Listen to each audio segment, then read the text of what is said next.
It's been said that it's the season for giving.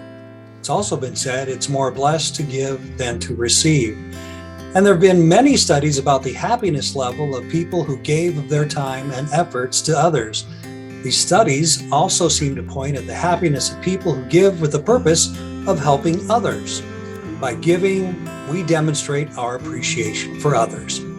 And no one better gives more, not because they have to, but because they want to, than those who call themselves public procurement professionals. Thank you for all you do as you continue to give not only of your time, but also from your heart. It's been an honor to bring you our monthly radio NIGP show filled with wisdom, information, and sometimes some comedy, all to help you serve others better. It's my wish that you enjoy the blessings that come this time of year and that the joy of the season lasts all year long.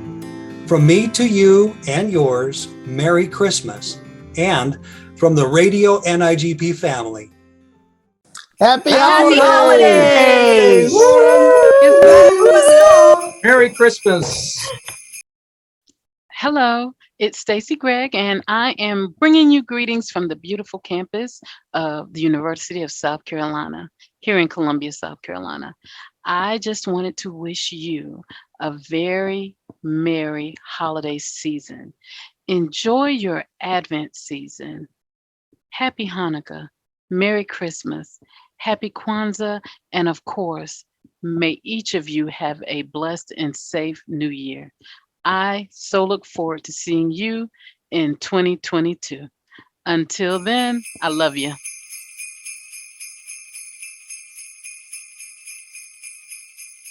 You know, before we get into that, I'd like to give you a sense for Jack Pitzer. Jack is a self-described rebel in high school. He found a niche for himself on the newspapers, both in the school and also in the city. He was a student reporter, a sports editor, a city editor before he joined the Army. And from that point on, with the great help of his wife, Tanya, really framed a wonderful career. And you're going to get a sense for that, I think, today. You know, Jack, when he joined the Army and went to officer candidate school, he eventually got his first procurement job. That was in 1966 when he became the Deputy United States Property and Fiscal Officer, sort of a parallel to a logistics function that exists in the federal government in the armed services. That eventually went 30 years to when Jack finally retired out of the Army and the National Guard with 30 years of service as a brigadier general. So, wow. He eventually got a job in Missouri as a deputy in the state office as deputy chief procurement officer, became acquainted or affiliated with the National Association of State Procurement Officials, then that's NASPO, eventually wound his way into a chief procurement officer job in the state of Iowa. He served at Iowa from 1978 to 1985. In the course of that, he was studying for his PhD in political science, wrote his dissertation, and was active in NASPO leadership, eventually becoming the president. He got his CPPO. He then took a stint owning his own newspaper and serving as the managing editor of the newspaper until procurement came calling again. And he became the chief procurement officer of the city of Alexandria. Jack finally retired from Alexandria in 2006, but his contributions to the profession didn't end there. He wrote 2 books. Many of you have read these. He was a co-author on Fundamentals of Leadership and Management in Public Procurement and Introduction to Public Procurement. He's been an adjunct professor at Florida Atlantic University and Florida Institute of Technology. And finally, he was recognized in the modest way that our professions do with the award by the Virginia Association of Government Procurement, a Lifetime Achievement Award, and Distinguished Service Awards by NASPO and NIGP. So Jack, welcome. And I got to say, this was an astounding mission we had, because one of the things they wanted us to do was answer the question, what do you wish you'd known then that you know now? And I had trouble with that, because you kept going through with steps in your career, learning, and there was always an opportunity and always a challenge. And I remember one of the things that you said to me was, I kept being given responsibility, probably greater than I really deserved. Help me understand that. What do I mean by getting more responsibility than I probably was eligible for? I'll just give you a few examples. In OCS, the mantra that they kept pounding into us was seek responsibility and take responsibility for your actions. And it became a part of my thinking all the time.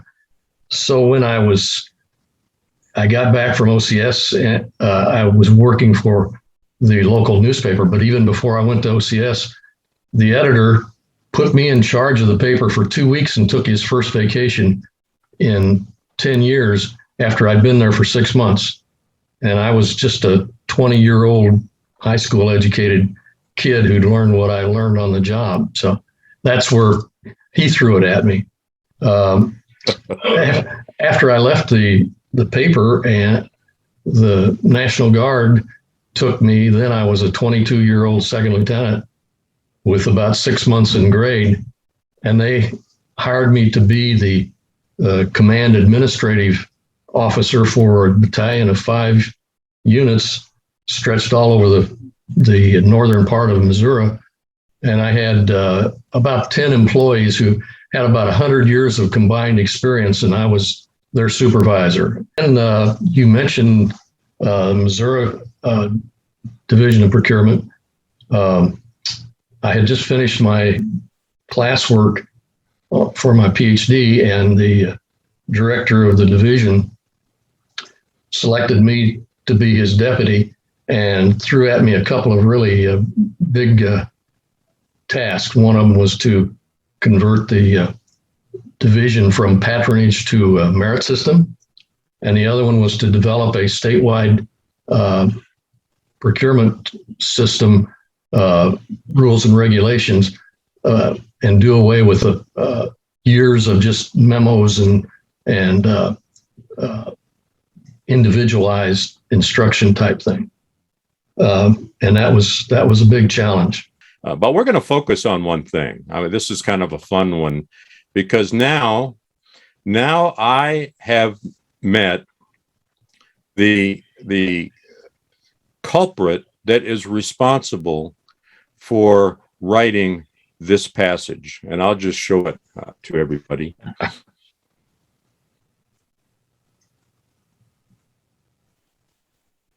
I remember reading this book, which I thought is a great book, by the way, that Jack was co-author of, and seeing this, and there is some truth in this. There is a little bit of issue with roles of legal officers or attorneys that advise, and sometimes we nitpick and we look at things with,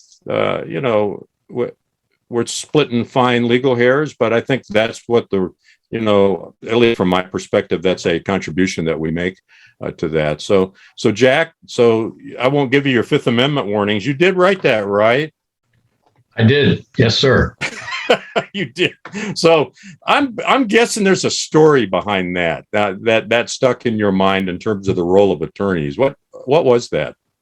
Yeah, there's a couple, but one of the attorneys that I worked with, he believed that procurement was so simple, you just followed a checklist, and that's basically the word of art is ministerial. And I believe that procurement officers had discretion to make decisions, not just follow a checklist. He would then also take it upon himself to contact agencies subject to my purview and tell them ways to get around procurement. And then when you'd ask him for an interpretation of a statute, as I said, time meant nothing to him. And he wasn't the only one. I understand that lawyers are trained to be very, very cautious and to, study, look for precedents and so forth. And I understand that. But in the procurement field, many times the questions you don't have 6 months to worry about getting every period and comma and every T crossed. You have to work with certain principles, and within those principles of law, make a decision. And then that kind of grated on him that I would go ahead without his approval, And I thought I was the approval authority. So let's bookend. Yeah, and I think you are actually. I think if there's a through line here for this, it's that the decisions are made by procurement officials, almost all the time. There's a few exceptions where statutes or regulations give legal the ability to approve or disapprove. But I think you had another story that sort of bookends that one, and it was, telling me about a really good experience you had with attorneys. It sort of illustrated that point. Can you share that? The Attorney General of Iowa and his assistants were really helpful along the line, taught me a lot. But he basically told me that it was my job to carry out the laws with discretion, so long as I didn't willfully deviate from the letter of the law. He said basically focus on good procurement principles and do what you think is right and be honest, and we'll support you, or we'll tell you when you made a wrong mistake. If I had to summarize what I think you learned that you didn't know, you wish you'd known before, because I couldn't find many things. It seems like you were learning this in real time, almost everything, but it probably was just that the attorney's there to advise. The attorney's there to tell you the risks in terms of taking certain courses of action. Obviously, they can't counsel you to violate the law, but they're trying to provide guidance so that you can make the decision as the chief procurement official. I mean, when the Model Procurement Code, for example, uses the term determinations to use RFPs, determinations to award, to exclude from competitive range, to make responsibility determinations, that's not the lawyers.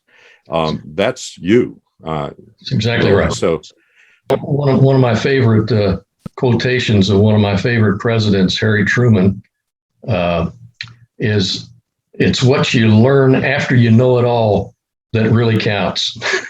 and I suspect I'm in that position now, where after I know it all, now I'm learning. Let's move to other professionals now, and one in particular, accountants. I know you and I had both shared experiences where we both worked for fairly senior level financial people. How does what we just discussed kind of play into that issue of roles when you're dealing with accountants, for example? I've had difficulty through my career in the number of occasions where I answered to the finance director. And I always felt that was a little bit of a conflict of interest, because all the accounting and auditing books and rules that I've ever read said to separate duties and functions to make sure that there could be no collusion.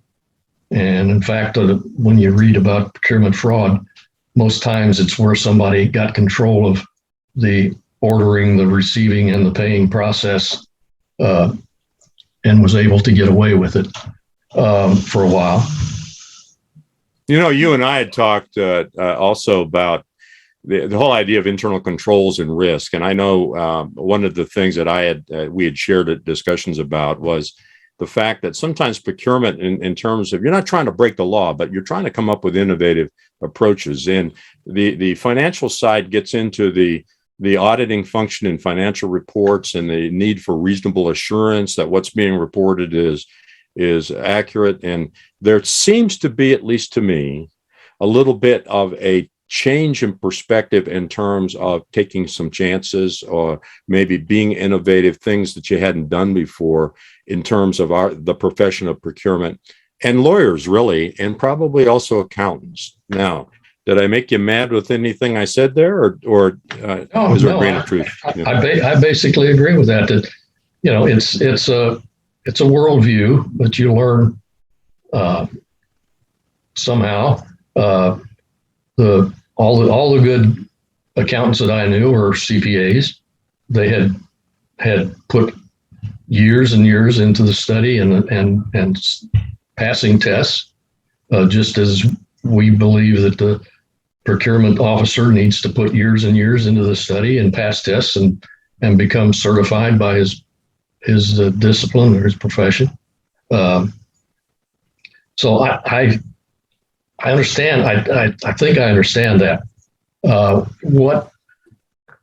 What has bothered me is the reluctance to look at our worldview and see how we can do it, and also the failure to recognize that procurement can be at various times very fast moving and require decisions without being 100% sure. But as we said in OCS, you bet your bar on that one. You seek the responsibility, you take the responsibility. If you make a mistake, you own up to it and you move on or you move out. Yeah. Depending on who you're working for. Well, a little bit of learning humor here. You shared an article with me that I think I had read a long time ago and reminded me of this. It was a 1974 Harvard Business Review article that was titled "Management Time, Where's the Monkey?" And the basic premise of that is it's a discussion about assignment of duties, delegation, and control, and the fact that sometimes there are dynamics at play that are sort of shifting who's got the monkey on their back. And while the supervisor thinks they're giving it to a subordinate, it somehow ends up coming back to the supervisor. And that's the monkey. It's a great article. And if a procurement officer goes to the lawyer and says, "What should I do?" at that point, who's got the monkey? Well, if it's asking for a legal opinion, that's the monkey that the attorney carries on his back all the time. That's his role. If it's saying, how should I decide between A and B? Well, that obviates what I just said. That's the role of the procurement officers to make that decision, so long as it's within the legal parameter. What happens is, and it's happened to all of us, I think, somebody will come up to you and say, "You got a problem," and they'll hand you the monkey, and you take it then, and it becomes your baby. After a few years, I learned to say to that person, "Well, what's your recommendation? Why don't you look into this and give me a recommendation?" And then, and I'd also tell my people frequently, "Don't bring me your problems, bring me a problem with a solution or a recommendation." That's where I could have taken that monkey on my back, or you could, and you run with it and you try to solve it, and it ties up your time and maybe diverts you from something that might have been a higher priority at that time for you in your position.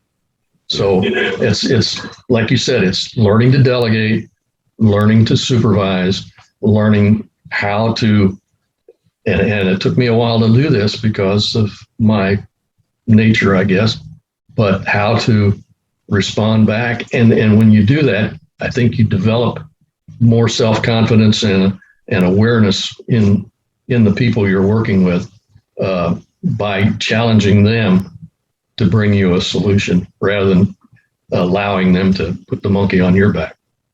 Well, Jack Pitzer, I want to thank you. I want to thank you for this, but most important for your service to the United States, to the states, to the city, and your continuing contribution to the profession. And it's it's really a model to be followed. And I want to thank you for your time today. Thank you, Jack. You're welcome. Take care.